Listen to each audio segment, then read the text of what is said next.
welcome. Thank you for joining us. So we've watched you in episode 1. I've introduced you, but I thought maybe if we go down the line and you could all introduce your characters and what we can expect to see from them. Lara, should we start with you?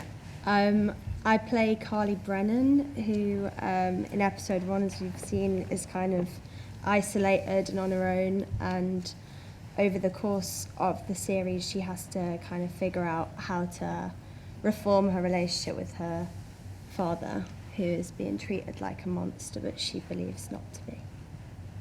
It was very good, wasn't it?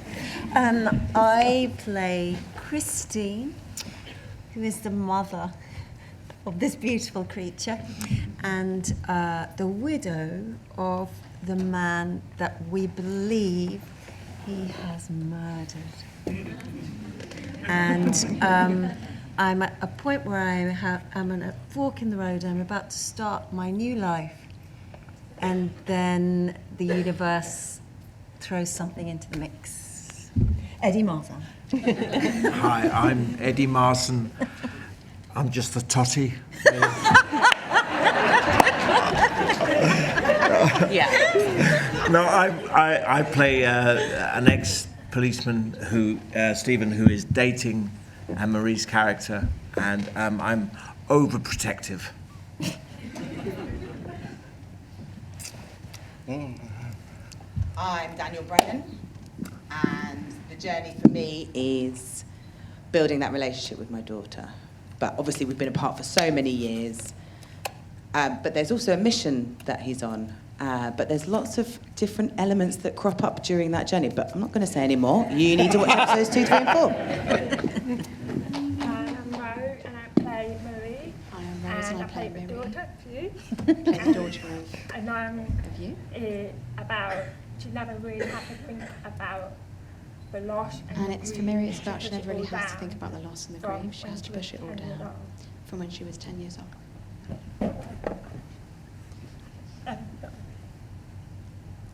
So from when she was 10 years old, and growing up, she never really dealt with that grief of her father being gone because she was very young. And then when Brennan comes out of prison, it all comes out.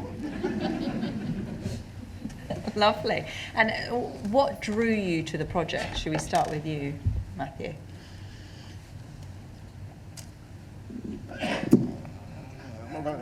I did audition. And there was something I liked about the script. And once I read it all, I knew this is the moment I've been waiting for a good 20 years. We don't want to show deaf people as being victims. We have good, we have bad. And when I read it, I was like, finally. Written by a deaf writer. And now, here we are, after all we've done it. But from that initial moment of reading the script, I just loved it. It's not all about just being deaf. It's like lots of different perspectives all in one programme. It's about both of the communities. And we have to navigate all of those, people, deaf, hearing, all of them. It's kind of two worlds, and he's in the middle. And it's kind of bridging the gaps of those communities, I think.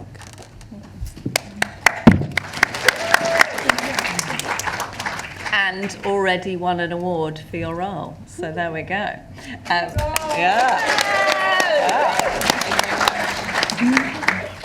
Rose, what drew you to the project? Really, I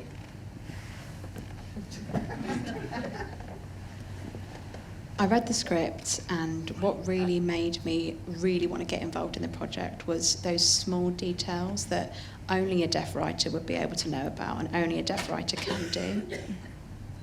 Like, for example, with the speaker, where he hasn't realised the tannoy's going. And there's more small details later on that you'll see. And that's where I thought it's deaf culture within the script. And I felt like I had to be involved in the project. Even if it was a small role, I'd want to be involved. Get me in the project. And there was lots of deaf people involved in the team, in the crew. And also more than one deaf actor, So I definitely wanted to be involved. I completely echo what Rose just said. Yeah, it's lovely to see more than one deaf actor at once, definitely. And our hearing actors, what drew you to the project? Should I stop? Yeah. Okay. I want to sign, but I feel too shy. Because I loved learning so much. All actors say this always, but when you read any script, whether it's a play or a screenplay, if you don't stop, if you just keep going, don't make a cup of tea, don't go to the loo, you know it's going to be incredible. The writing was so good.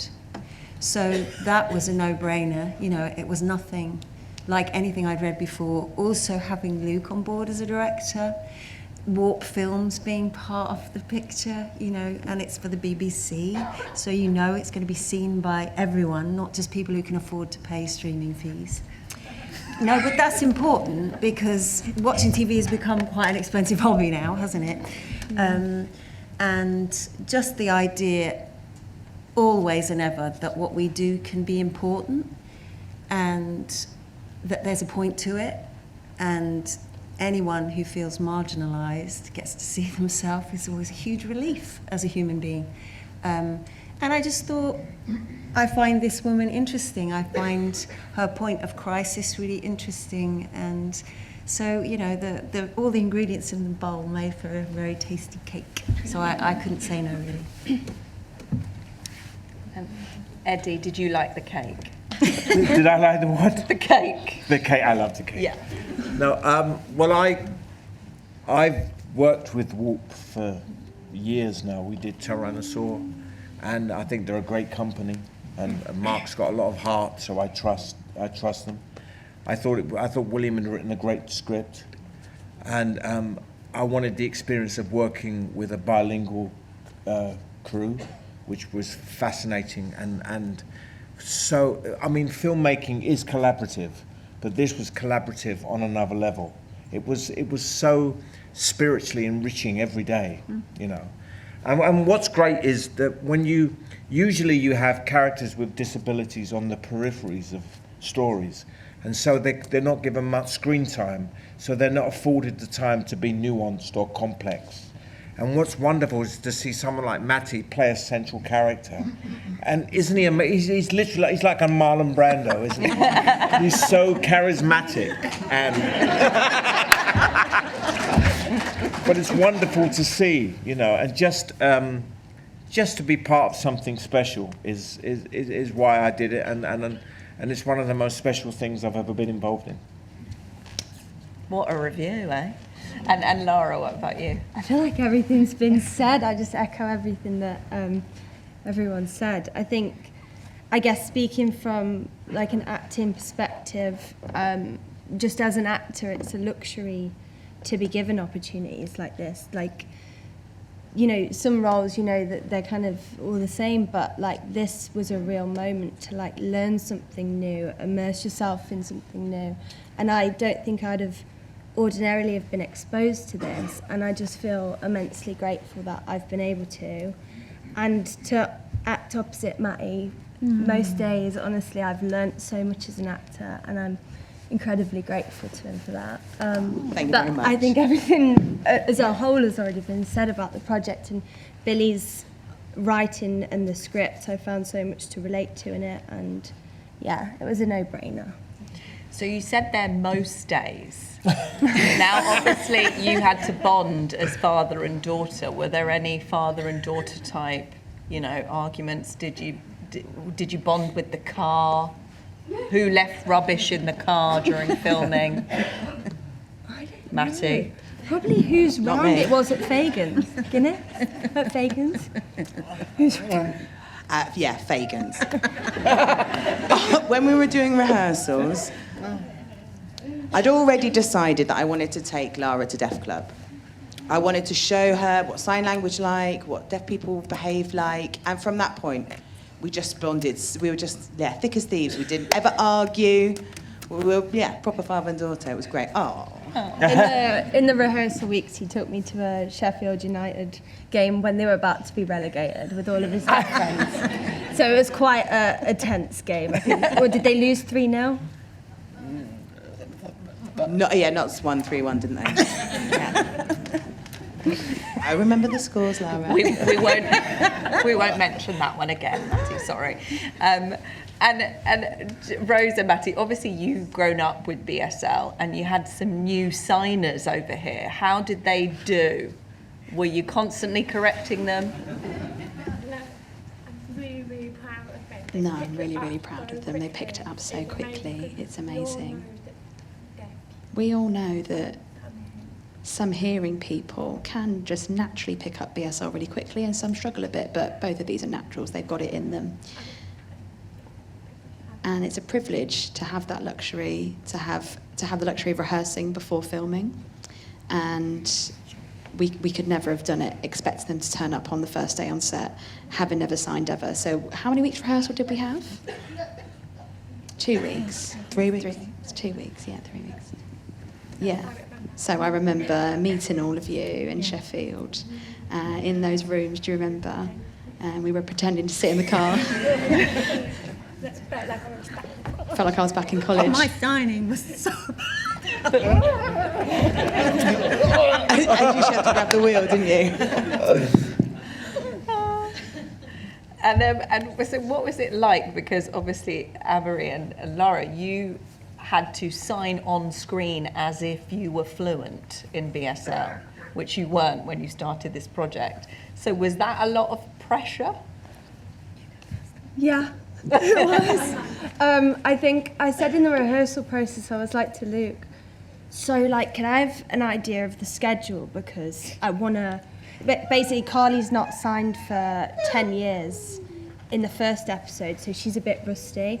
But by episode 4, she's meant to have been around her dad a lot, so she's gotten back into the swing of things. And basically he was like, we can't change the schedule. Day 1 was like a whole monologue at the end of the series where I've got to look really fluent, and I was like, God, like throw me in at the deep. So me and my amazing BSL tutor Duffy, we just, and Matty kindly, because as an actor, like you can over rehearse a scene, and you were so generous in rehearsing that with me, and we just like hammered it until we were blue in the face, basically. But yeah, learning it was just an absolute joy. It was very, I don't know if you found this, but very mindful and meditative, because she was just, I guess the physicality of it and the body and the mind linking was great.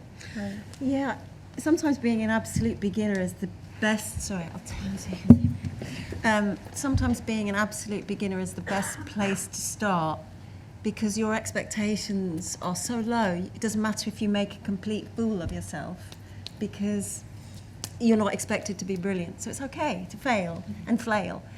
And it's quite a safe place to be in, you know. But I found the invisible string between the heart communication and the physicality to be so clear. Just a sign like until. It's so like, well, of course. You know, everything is so connected to its cellular place, you know. It felt like it made sense very quickly, didn't it? And Rose was such a good friend to me, you know, and really helped me. And also, I didn't have to be perfect. I didn't have to be the best, you know, because Christine is a hearing person, and she didn't grow up signing. She learnt to sign when she fell in love, and so it was okay if I made little mistakes. But yeah, like Laura says, it's a great privilege to learn something and to just look through the keyhole of somebody else's experiences. I'm just profoundly grateful, just like you, pal. And Eddie, you mentioned you're the totty. Yeah. So obviously your character... Again. Always. Typecast. Your character doesn't have to sign, but what was it like being on screen? Well, What was it like being Duffy on set? and Matty would teach me swear words in silence all the time. So I'm not doing that. And Rose gave me my sign name, which is that which means best. So I said to her, "Does that mean I'm the best?" And she said, "No, it means you think you're the best." Yeah. I love it. He is the best. Just want to add one more thing. When I took Lara to that football match, there was a lot of deaf people there. And I remember, I knew the moment that I thought she'd be just fine. There were deaf people sat next to her and another deaf person sat the other side. One deaf person tapped her on the leg and said, "Can you get so-and-so's attention?" And I didn't say anything, didn't say a word. I thought, I'll just let her work it out. She looked at the deaf person, waved at the other one, got their attention, and carried on watching the match. I was like, brilliant, that's my girl.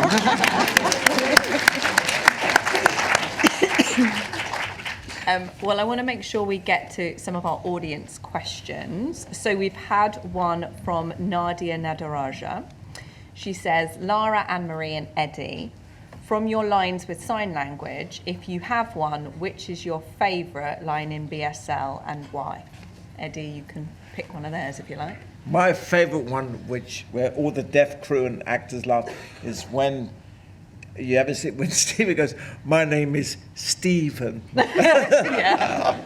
That's the funniest one. That's the one where they all laugh. What about, do you have a favourite? Does it have to be from the show? No. Or like in general? Yeah, go general. I think in going back to the swear words, Matty and Duffy, it was like, what's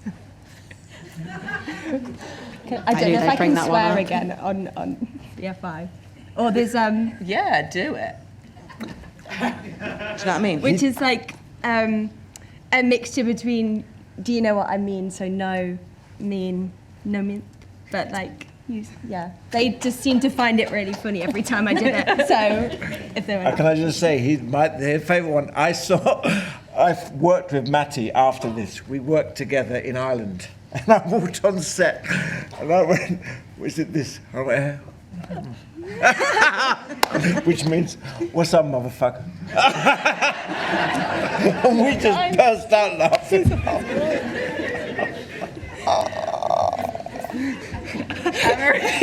Any non-swear words that you liked? Well, it was great when like Billy had little in-jokes that I wasn't aware of. And I remember talking to Duffy about, I had this little line where I said, it was a very emotional scene with Rose.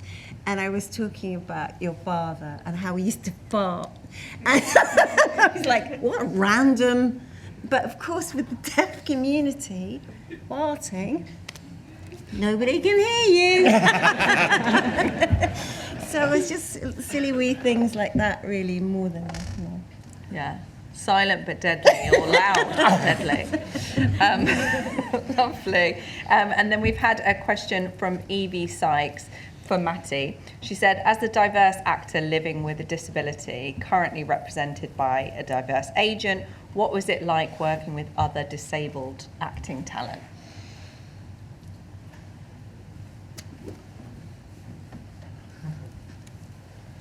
When I initially started acting, I worked with many, many talented deaf cast and crew, and I know that they can do it.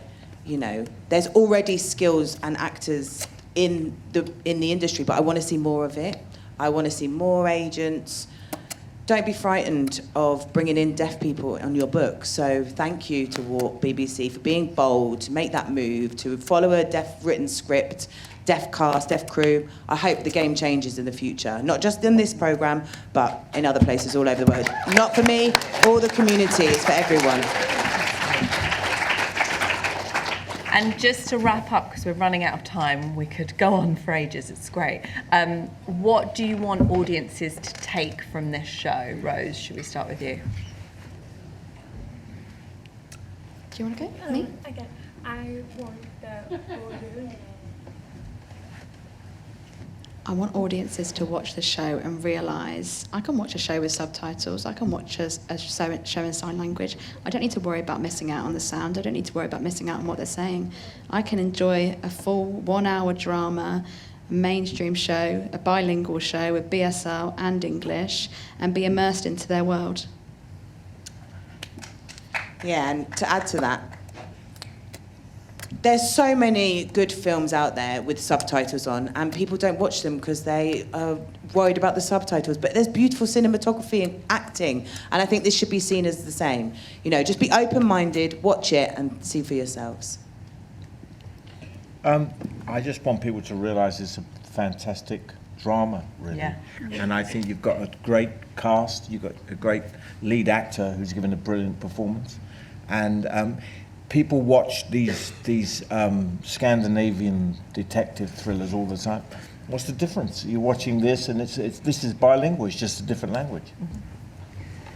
I suppose it's just the human experience is the human experience, isn't it? And however we express ourselves, it's all the same. I mean, signing is the same language. It's just a physical version of it.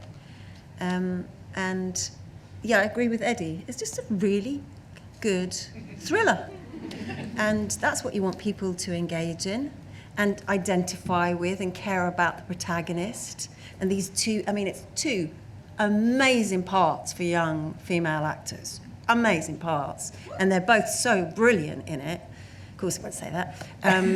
But, you know, I champion that Billy's written two brilliant young female roles. And they're not just soppy ingenues, so it's exciting to watch them both. But yeah, just to be carried away by the drama and caring about these human beings. Thank you. I guess, yeah, I hope that people want to learn BSL from it, really, and feel like, oh, that's such a visual... I mean, it is a language, but to me it's also felt like an art form, so I hope it's contagious and people want to also be encouraged to do it, and I hope schools start incorporating it. And yeah, and I guess in the themes of the show, I hope people take away like patience and time for forgiveness, and that people aren't always just face value. You've got to see the bigger picture, especially in Brennan's case. So yes, stick with it, I'd say. And The see one where it thing goes. we want to be contagious is BSL. Yeah. Nothing else. Keep your spit to yourselves. Well, don't forget this comes out on BBC One on the 7th of April. Please tell your friends. As all the cast have said, it's a gripping, stunning drama at its core, and that's what we love. And you're all brilliant in it. So please join me in giving our brilliant cast a round of applause. Thank you very much. So thank you to Rose, Eddie, Matthew, Anne-Marie, and Lara. Thank you. And me.